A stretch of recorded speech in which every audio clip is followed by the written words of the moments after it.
from a community point of view what you're doing for pointing with the blue mite going around the country. It's really good. It puts that awareness out there, and it's really important. We've come down to Tom Scudamore's Eccleswall Court to have a look around behind the scenes. We're going to ride out with him, look around his stables, have a chat. Of course, Tom was a top jockey. He rode nearly 1,500 winners as a jockey. He's made the transition into producing young horses, running them in point to points, and he's got a big career ahead of him on that side of things. So let's see what happens. We're going to try and show you behind the scenes and, yeah, get him chatting. I'm sure once he starts talking, he won't stop. So I got a simple question for you, but I'm sure it's not going to be a simple answer. I'll turn it into a compliment. Yeah. Do you rather being a jockey or what you're doing now? The best answer I can give you for that one is I love being a jockey. I wish I was still a jockey. Being a jockey was the second greatest thing I've ever done after my family. But it's not something I'm fully aware. I was too old for it. There's a reason I retired. I can't be Peter Pan forever, so I need to do something else. It's not about yesterday. It's about today and tomorrow. And I'm very proud of what I achieved riding. But I try not to dwell on it.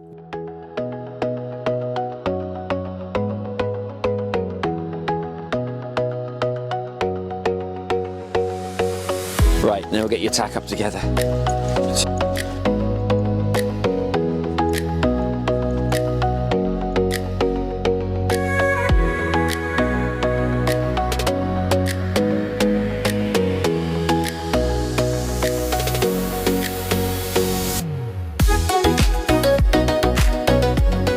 You still get on like a jockey.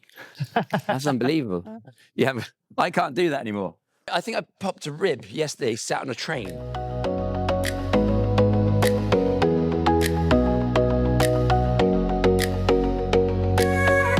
And do 4 laps, okay? Yeah.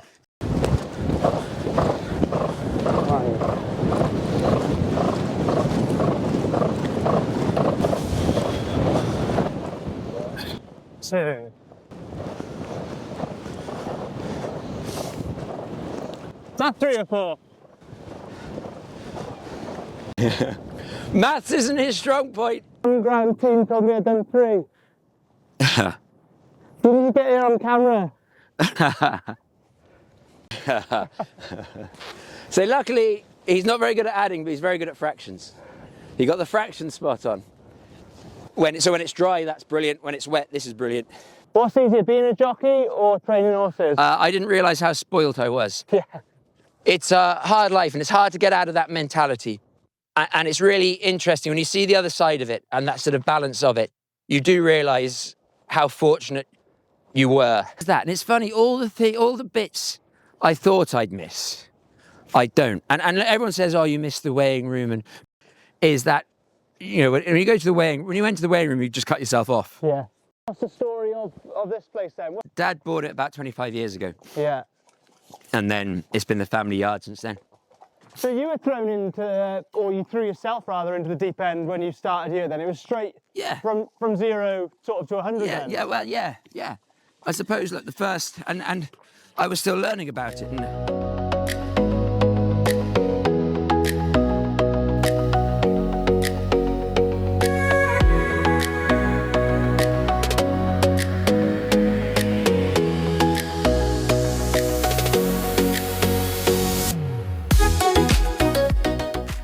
Have you got many acres with this place? 100.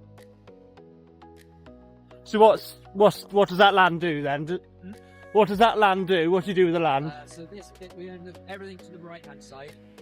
We rent out that bit. Yeah. And then we're about 60 acres of grass for the youngsters. So we've got mares and foals, 2-year-old, mares, foals, yearling, 2-year-old, 3-year-olds. We've got a few, all being well, going to the store sales this time for a full hotel.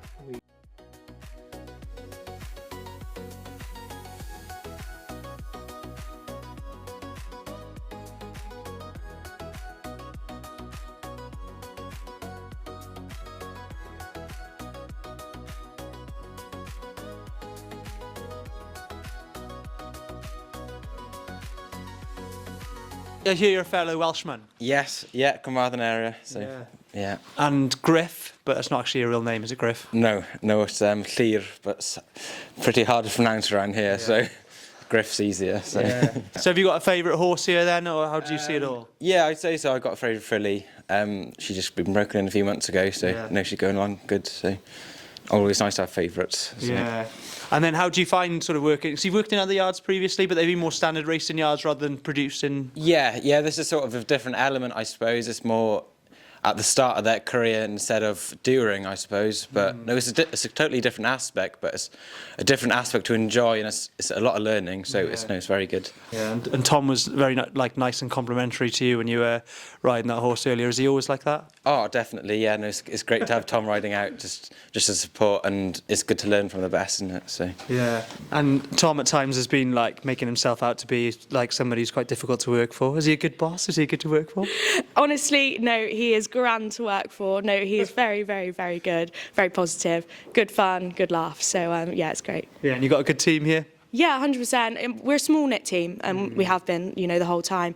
And, yeah, but everyone's very close, and we work together well, so, yeah. And do you enjoy the pointing then? Do you enjoy the rules? What do you like about the horses and horse racing in general? I definitely enjoy the pointing. It's always a good day out when we take the horses there.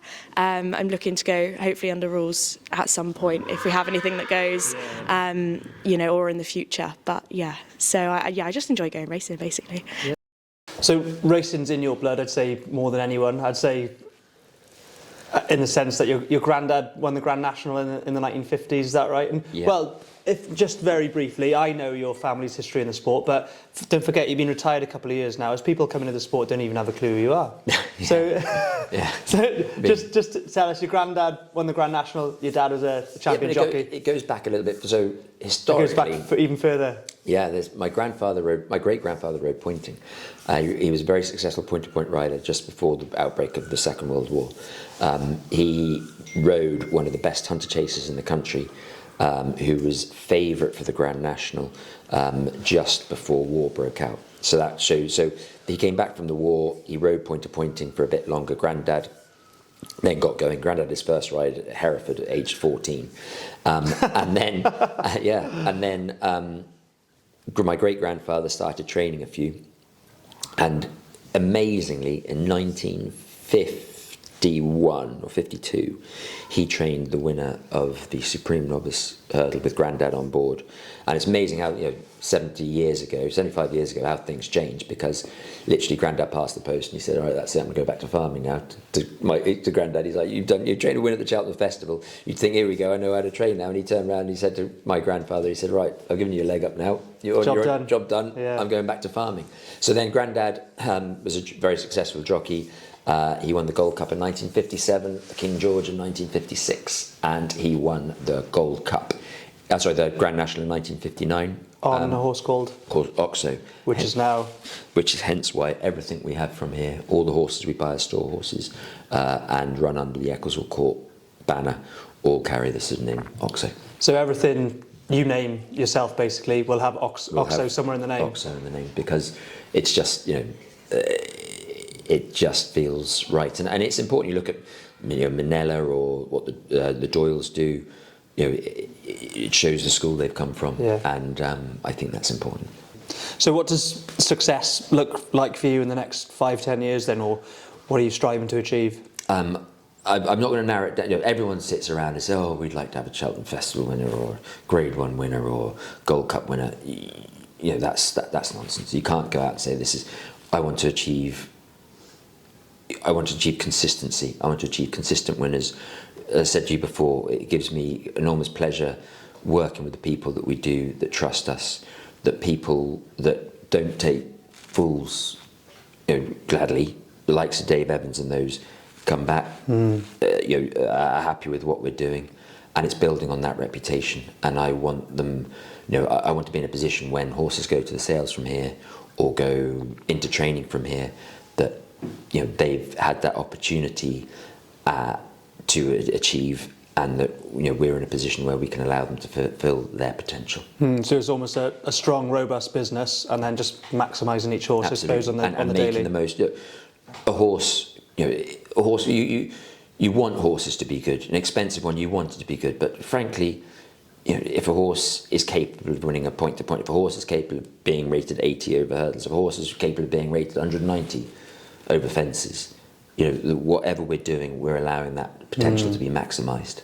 And that's, and that they have the right education, they're brought up in the right way, that I want to be the Brighton of the Premier League of football here, is to be that academy, to be that school that has that outstanding reputation. That's what I want to do.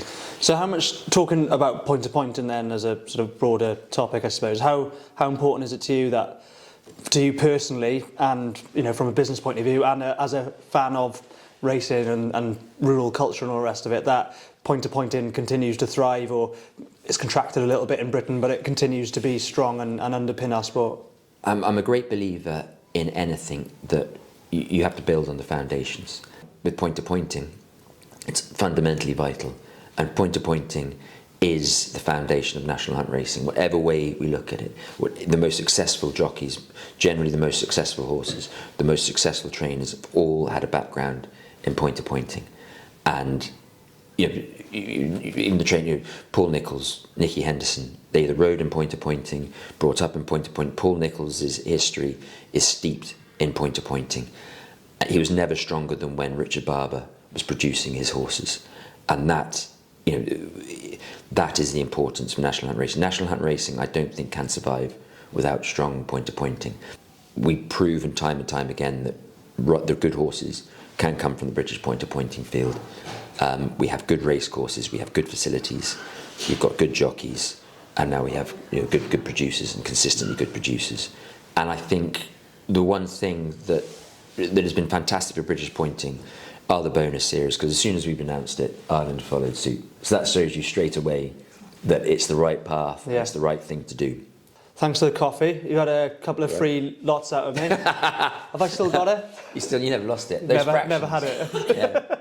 I think those fractions were superb. You just need to, you'd be one of the few people that wouldn't pull up a circuit too early at Fakenham. You just carry on. Yeah, I know, do an extra one just to make sure.